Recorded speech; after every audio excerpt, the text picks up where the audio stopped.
स्वागत है आपका सोलो लेवलिंग एनिमे के एपिसोड 2 में। एपिसोड की शुरुआत सभी की चीखों से हुई। सभी लोग डरे हुए हैं। मिस्टर सोंग जिन्वू को कहते हैं कि हम तुम्हारी वजह से ही जिंदा बच पाए।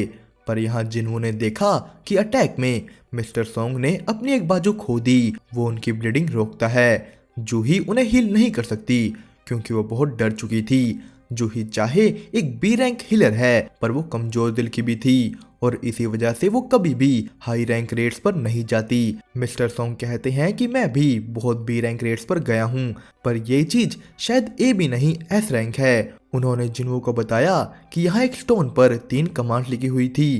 पहली वर्शिप द गॉड, दूसरी प्रेज द गॉड, तीसरी बिलीव द गॉड और जो इनको फॉलो नहीं करेगा वो मर जाएगा। जिस गॉड की यहाँ बात की जा रही है वो शायद यही बड़ा स्टैचू था। तभी सीन शिफ्ट हुआ जिन्वू की बहन के स्कूल में। वहाँ एक लड़की उससे पूछती है कि तुम्हारा भाई हंटर है ना। तो जिन्वू की बहन ने कहा कि हाँ वो एक ई रैंक हंटर है पर वो हमेशा इंजर्ड ही रहता।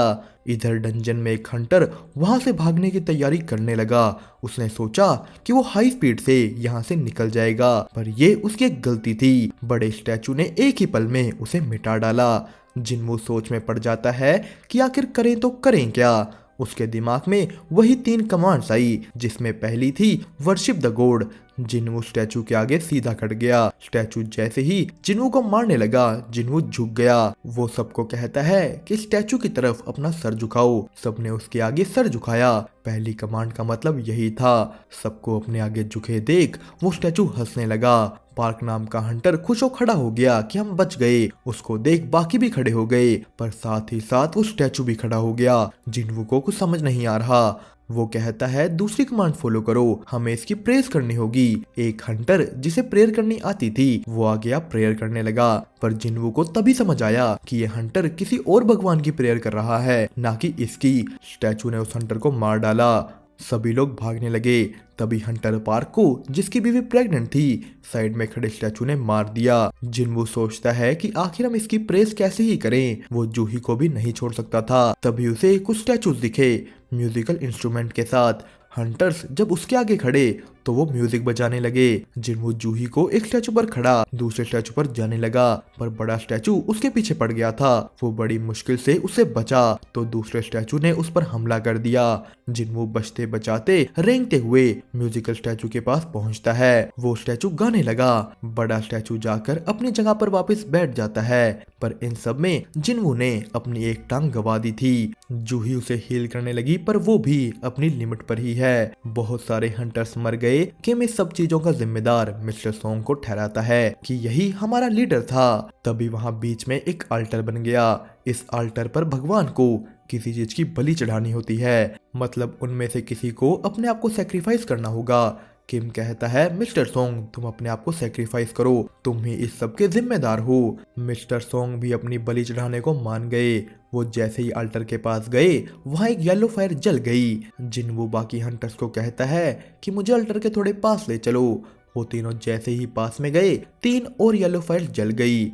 जिन्वू को याद आया कि 7 दिन बाद एक गेट पूरी तरह खुल जाता है। मैजिक बीस्ट बाहर आ जाते हैं पर अगर ये चीजें बाहर आ गई तो तबाही मच जाएगी। उन्हें कुछ करना होगा।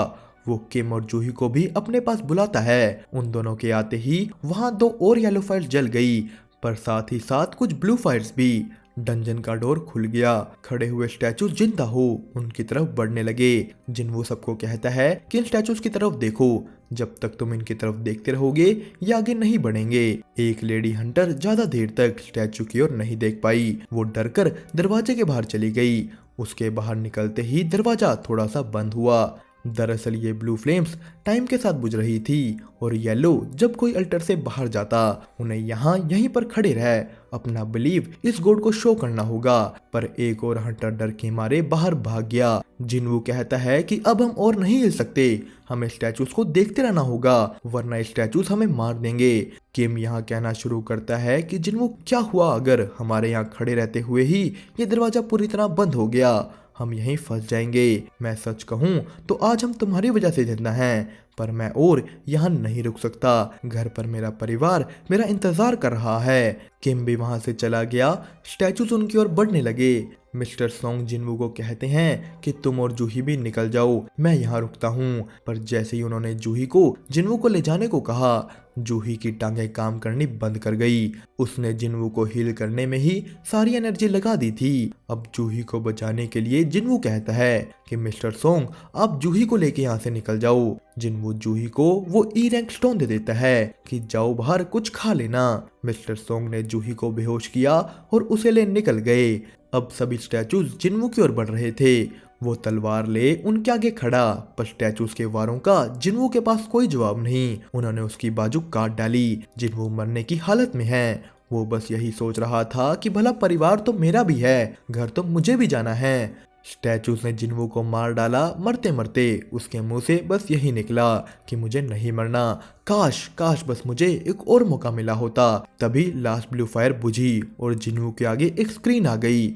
यहाँ उसे एक प्लेयर बनाने की बात हो रही थी। अगर उसने इस पे यस ना किया तो उसका हार्ट 0.02 सेकंड में रुक जाएगा। जिनवू ने यस चुना। दोस्तों इसी के साथ एपिसोड 2 यहीं पर खत्म होता है। आपको इसकी एक्सप्लेनेशन कैसी लगी हमें कमेंट करके जरूर बताइए।